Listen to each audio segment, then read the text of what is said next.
I'm Tom from DIY Life Tech, and this is a look at how to clean out underneath your dishwasher.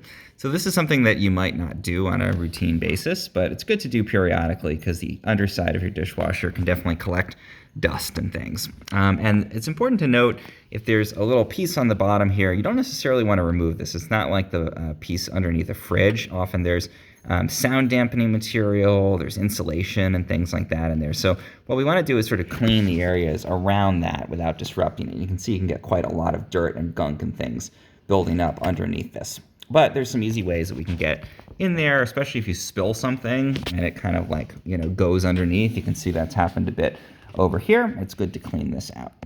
So my pro tip for doing this is get one of these Swiffer XL wet mopping cloths, because you want something very thin that you can kind of slide under that bottom piece. And these Swiffer XL cloths are very wide because they're for the Swiffer XL. They're thin and they're pre-wetted with the cleaning solution. So let's take one of these out.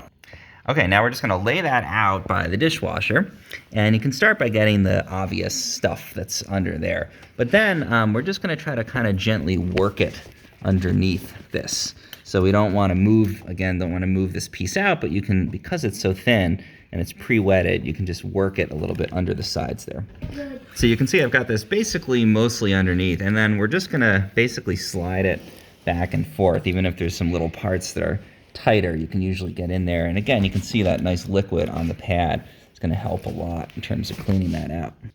And then we're just going to clean the top part of this bottom piece here as well. Make sure you get into those nooks and crannies around the side of the dishwasher too, because that's an area that stuff tends to fall between the countertop and the dishwasher. You'll often get things that fall and get into that crack. So try to get as much out of the side here as you possibly can. Again, just get into all those parts, and then when you're done cleaning out under there, just take this out. We can see the big reveal, and wow, I got a lot of gunk and stuff out from underneath that dishwasher. Looks like little bits of plant fibers and things and dust and everything on that pad. So all that's cleaned out. The bottom of this along the side here looks nice and clean. This part's nice and clean. And it's nice to just do that periodically. Again, especially a good thing to do if you spill something and it gets under the dishwasher a bit, then you don't have to move the whole dishwasher out. Just use that Swiffer, get it underneath there, and pull any of that stuff out before it starts to smell or get sticky or attract bugs underneath there. So very effective method to clean off the area under your dishwasher.